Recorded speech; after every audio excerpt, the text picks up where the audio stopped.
July 2026ರಲ್ಲಿ ಸಿಂಹರಾಶಿಯವರಿಗೆ ಮಿಶ್ರ ಫಲಗಳು ಕಾದಿದ್ದು ಕಠಿಣ ಪರಿಶ್ರಮ ಮತ್ತು ವ್ಯಾವಹಾರಿಕ ಜಾಣ್ಮೆಯಿಂದ ದೊಡ್ಡ ಯಶಸ್ಸು ಸಿಗಲಿದೆ. ಲಗ್ನ ಸ್ಥಾನದಲ್ಲಿ ಶುಕ್ರ ಮತ್ತು ಕೇತು ಇರೋದರಿಂದ ಸಮಾಜದಲ್ಲಿ ಗೌರವ ಹೆಚ್ಚಾಗುತ್ತೆ ಈ ಒಂದು ಸಿಂಹರಾಶಿಯವರಿಗೆ. ಆದರೆ ತಿಂಗಳ ಕೊನೆಯಲ್ಲಿ ಶನಿಯ ಚಲನೆಯಿಂದಾಗಿ ಜವಾಬ್ದಾರಿ ಮತ್ತು ಮಾನಸಿಕ ಒತ್ತಡ ಹೆಚ್ಚಾಗುವ ಸಾಧ್ಯತೆ ಕಂಡುಬರ್ತಾ ಇದೆ. ಸಿಂಹರಾಶಿಯವರ ವೃತ್ತಿ ಮತ್ತು ಉದ್ಯೋಗದ ಬಗ್ಗೆ ನೋಡೋದಾದರೆ, ಉದ್ಯೋಗಿಗಳಿಗೆ ಸಿಂಹರಾಶಿಯವರು ಕಚೇರಿಯಲ್ಲಿ ಬಡ್ತಿ ಅಂದರೆ ಪ್ರಮೋಷನ್ ಸಿಗುವಂಥ ಸಾಧ್ಯತೆ ಕಂಡು ಬರ್ತಾ ಇದೆ. ಜೊತೆಗೆ ಸಂಬಳ ಹೆಚ್ಚಳದ ಬಲವಾದ ಮುನ್ಸೂಚನೆಗಳು ಕಾಣಿಸ್ತಾ ಇದೆ.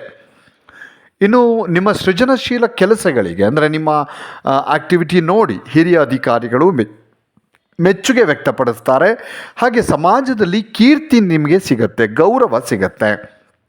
ಒಳ್ಳೆಯ ಒಂದು ಸ್ಥಾನಮಾನ ನಿಮ್ಮ ಕೆಲಸದ ಸ್ಥಳದಲ್ಲಿ ನಿಮಗೆ ಸಿಗುವಂಥದ್ದು.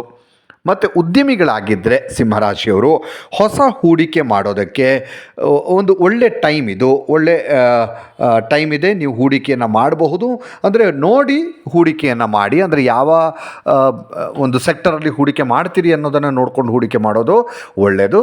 ಮತ್ತು ನಿಮ್ಮ ಉದ್ಯಮವನ್ನು ವಿಸ್ತರಿಸ್ಕೊಳ್ಳೋದಕ್ಕೆ ಬಹಳ ಒಳ್ಳೆಯ ಅವಕಾಶಗಳು ಸಿಗುತ್ತೆ.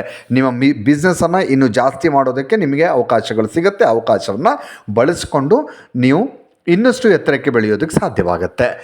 ಇನ್ನು ಕಚೇರಿಯ ಗುರಿಗಳನ್ನು ನೀವು ಅಂದರೆ ಕೆಲವೊಂದು ಟಾರ್ಗೆಟ್ ಇರುತ್ತೆ ಕೆಲವೊಂದು ಕಚೇರಿಗಳಲ್ಲಿ, ಆಫೀಸ್ಗಳಲ್ಲಿ. ಆ ಟಾರ್ಗೆಟ್ ರೀಚ್ ಮಾಡೋದಕ್ಕೆ ತಿಂಗಳ ಮಧ್ಯದಲ್ಲಿ ಕೆಲಸದ ಒತ್ತಡ ನಿಮ್ಗೆ ಹೆಚ್ಚಾಗುವಂಥ ಸಾಧ್ಯತೆ ಇರುತ್ತೆ.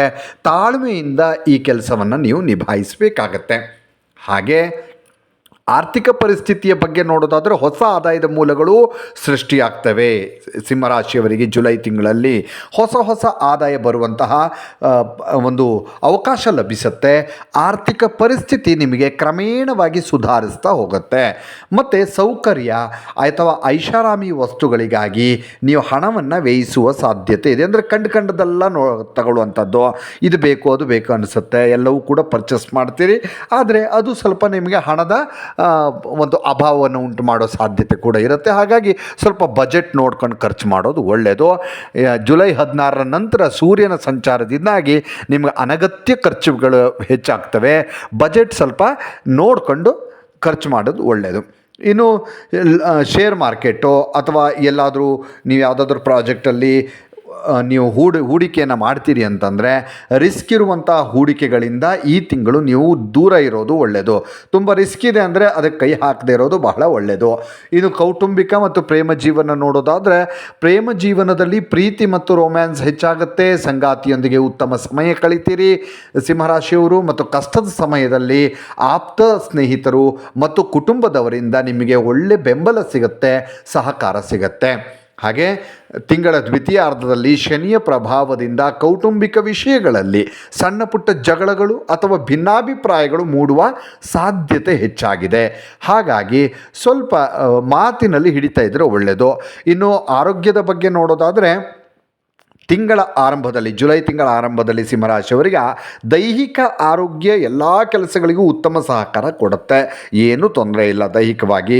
ಮತ್ತು ಶನಿಯ ಪ್ರಭಾವ ಪ್ರಾರಂಭ ಆಗೋದರಿಂದ ಅತಿಯಾದ ಜವಾಬ್ದಾರಿಗಳಿಂದ ಸ್ವಲ್ಪ ಮಾನಸಿಕವಾಗಿ ನಿರಾಸಕ್ತಿ, ಒತ್ತಡ ಜಾಸ್ತಿ ಆಗೋದ್ರಿಂದ ನಿರ್ಲಕ್ಷ್ಯ, ನಿರಾಸಕ್ತಿ, ಆಯಾಸ ಕಾಡುವಂಥ ಸಾಧ್ಯತೆ ಕಂಡು ಬರ್ತಾ ಇದೆ.